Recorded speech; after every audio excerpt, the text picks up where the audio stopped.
Hello friends and welcome back to Generation Pixel, and if you're new to the channel, well, you've picked a splendid day to pop along because you see I'm about to talk about one of the most important aspects of video games, and that's quite simply the bad guy. That's right, the bad guy, because we all play video games to be the hero, but if there's no baddie or villain or even nemesis out there hunting us down, then what's the point?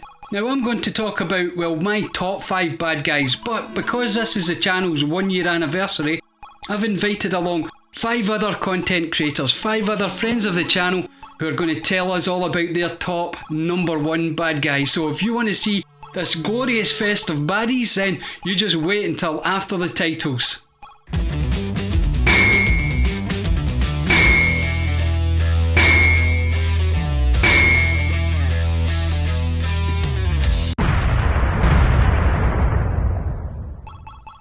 So, coming in at number 5 on my top 5 list of bad guys, we have none other than the despicable, unspeakable Officer Tenpenny from Grand Theft Auto San Andreas. Passenger, show us your hand. And why Officer Tenpenny? Well, quite simply because, well, he's the worst kind of bad guy that you can imagine. You see, the hero, if you can call him the hero, he's more of an anti-hero. But CJ in Grand Theft Auto 5, well, he quite simply wants out of his life of crime. He's done his time, he's come back to San Andreas to tie up a few loose ends, and then move on away from his life of crime. But you see, Officer Tenpenny, he's got other plans in mind. You see, he's going to hold whatever he can over poor CJ just to keep him in the life of crime, so that he himself, well, he can keep raking in all that dollar bill, you know. But you know what, he gets his comeuppance in the end, as most bad guys do. And that's why at number 5 we have Officer Tenpenny from Grand Theft Auto San Andreas. Ease up, man. Damn. Watch your head. Ah! Oh, my bad. Get out of here, you greaseball bastard! Stupid Mexican.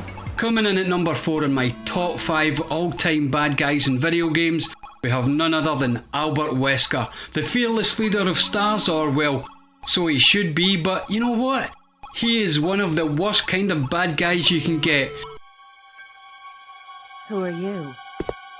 Let's just say that I'm a ghost, coming back to haunt your dear brother. Wesker? Unlike Officer Tenpenny, who was taking a career criminal in CJ and making him continue in his life in crime, but Albert Wesker, he's so much worse than that, because he took a team that he was responsible for, a team of heroes that are out there trying to serve and protect, and he does the dirty on them. Now you may think at the beginning when he tells you don't open that door that he's trying to save your life. Well, he's not. He's just trying to keep his team in the mansion so his twisted little experiment can continue. But as with all the bad guys, well, he gets his comeuppance in the end. Or does he?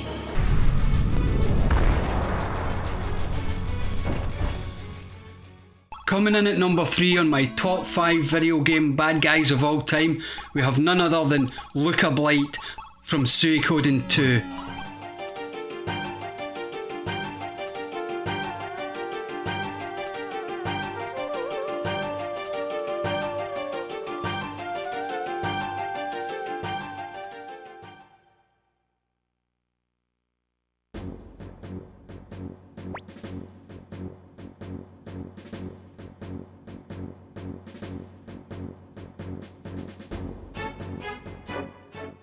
Now what makes Luca Blight so despicable? Well, it's quite simple. You see this right on early in the game, so no spoilers here. But right at the start of Suikoden 2, you have a group of young cadet soldiers. They're out on manoeuvres. It's the last night that they're away from home, and they're on the eve of a peace treaty between the Highland State, their home country, and the neighbouring country of the city-state of Geordie. Now on the last night of these manoeuvres, our hero of the game, well, he wakes up to find out that the city-state have ambushed their cadet soldier camp and started killing all the young soldiers. Now of course in a panic he tries to flee, but with all routes of exit cut off he has to turn back and head back towards the camp that was ambushed, only there to find out that it wasn't the city-state who ambushed the young soldiers. No, it was Prince Luca Blight, their very own crown prince, who has in the most despicable means decided to further his own power and ambition by launching a surprise attack on his poor defenceless cadet soldiers. Now, as despicable as the acts of Luca Blight were, there are two other characters out there who have, well, they've elevated themselves above this. And let's move on to our next one. Number 2 in my all-time 5 worst bad guys in video games, well, that's none other than Edgar Ross from Red Dead Redemption.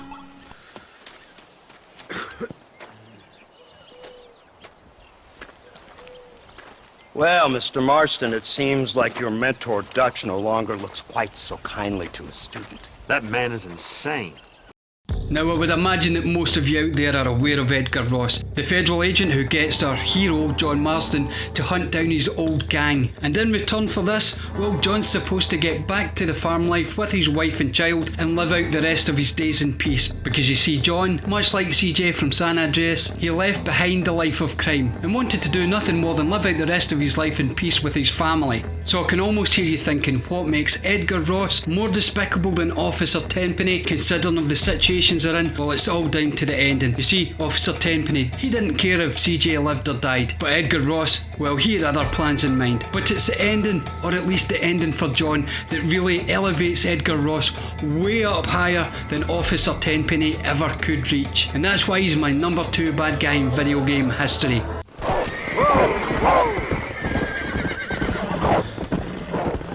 Now here's the bit that you're probably a wee bit more excited for, and that's the top bad guys from 5 other creators, 5 other friends of the channel. So, you know what? Let's see what these guys think. So, one of my favourite villains, more of recent time actually, Skullmageddon from Double Dragon Neon. He's essentially a Poundland Skeletor from He-Man. So he sounds quite like him. I think that's part of the point really, because he's an iconic villain. So why not sort of emulate that with a bit of sort of campy shtick involved? Not saying Skeletor's not campy, but Skullmageddon definitely campy. Some of his one-liners that he comes out with. He's also got his own sort of tune when you beat him. He starts singing his own song of how miserable he is and what you've done to him and stuff. Fully deserved, because he is a knob, but that's why I love him. He's just a jerk. He's a really funny villain.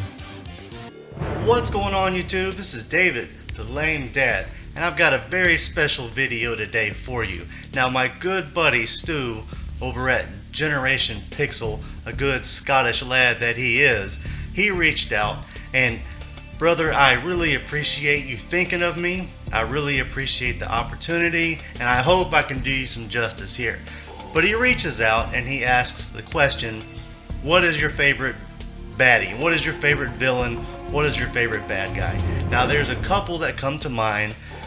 For example, General Ram, which I really like, but he's only in one game. So I thought to myself, I wanted to pick a villain. I wanted to pick a bad guy who we loved to hate over multiple games. And that gives me none other than your boy, Revolver Ocelot. From his time in Metal Gear Solid 3 as a young pup, to the Shadow Moses incident, to Sons of Liberty, to the Guns of Patriots, where yes, you can argue that he was being controlled by Liquid. Revolver Ocelot is still one of my all-time favorite bad guys. And not only is one of my favorite bad guys, but he's one of my favorite bad guys in my favorite gaming franchise of all time. Stu, take care, be good. Thanks again for thinking of me, brother. I really appreciate it. We'll see you later. It's obviously going to be no shock to any of you that I am a huge Sega fan. Come on, it's right in my name, SEGABlocks. That being said, what is my favorite bad guy from any video game? Well, I'm going to have to give it to Deathbringer and Death Adder from Golden Axe, from the original Golden Axe on Genesis. Absolutely loved this game when I was a kid. I never got to beat it, but recently this year I actually completed it. And let me tell you what, some really awesome creative bosses in any game. when you first get to the end, you take on Death Adder in the beginning, and he has some devastating blows you gotta watch, and like power of electricity and all that going on. And then like you beat him and you think that's it, but no, you keep going on, and there is a second final boss, which is Deathbringer, and an even more tougher boss and pretty extended long boss. You would think that while fighting it, it would go pretty well, you know, especially being a seasoned player as I am over the years. But no, it was actually a pretty tough battle considering. I mean, not one of the worst I've ever faced, but it was a challenge and it was awesome. But yeah, my favorite two bad guys from any video game, it's a two-parter, is Death Adder and Deathbringer for Golden Axe on the Sega Genesis. What's up, YouTube? Drinking Games with Josh here. When I began to think about my favorite video game villains, so many interesting and complex characters come to mind. They range across the spectrum from classic baddies like Bowser, Ganon, Dr. Robotnik, to modern day antagonists like Andrew Ryan, the mastermind behind Rapture in the game BioShock, to Alduin the World Eater from Skyrim, to GLaDOS, the sadistic, sarcastic AI from Portal. Every great hero needs an adversary, and these characters are just the tip of the iceberg when it comes to memorable baddies throughout video game history.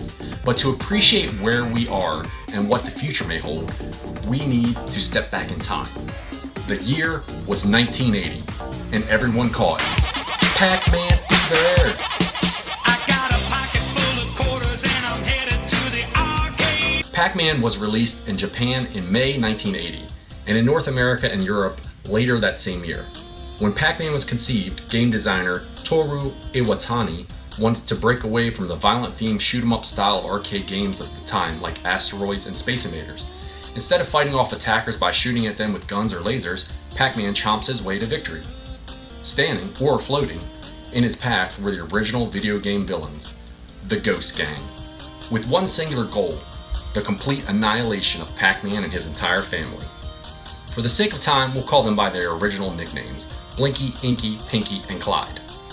These four were all designed to be different and were created with their own distinct personalities. Blinky directly chases after Pac-Man. Inky splits the difference between Pac-Man and Blinky. Pinky targets 4 spaces in front of Pac-Man, and Clyde does his own random thing. By programming the different personalities for the Ghost, the designer prevented the game from being impossibly difficult or becoming too boring to play. It's really going to town out there. Oh, he's so annoying. I am in no mood today. Do we really have to go in there and chase him? No. Why don't we just stay in here all day? We'll chill and let him tire himself out. Then we can murder him in his sleep. I don't think that guy sleeps, especially when he eats those crystal meth balls in the corner. The Ghost's artificial intelligence is even still impressive by modern standards, and one of the game's most endearing aspects for adding new layers of strategy to the game. Over the past 40 years, Pac-Man and the Ghost Gang have become pop culture icons, appearing in countless video games, cartoons, and feature films. The Ghost Gang has been consistently cited as one of the most recognizable video game villains of all time. Their simplicity and determination, their iconic design, and their unrelenting tenacity to chase down the Pac family easily make these colorful, cute little ghosts one of the top video game baddies ever. These ghosts are smarter than you think. So I just wanted to say, thanks Generation Pixel. Appreciate it, buddy. Thanks for letting me be a part of this. Sometimes as the hero, the battle isn't always physical. It's in the mind. It's mental.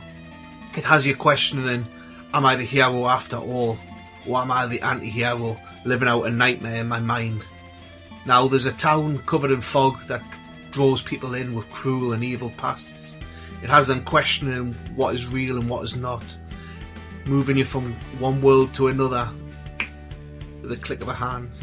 Now my most evil bad guy, or my worst character in a video game, has to be the town of Silent Hill. I'm sure you can agree they were all splendid choices, but you know what? Mark, Geordie Slasher Gamer, he has to take it one level above. He has to go just a bit metaphysical and make a whole town a bad guy. I don't know what to say to that. Anyway, we're nearly at the end and we're going to reveal my number one bad guy in video game history.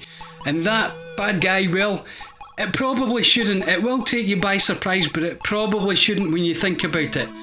Because that bad guy just happens to be this guy.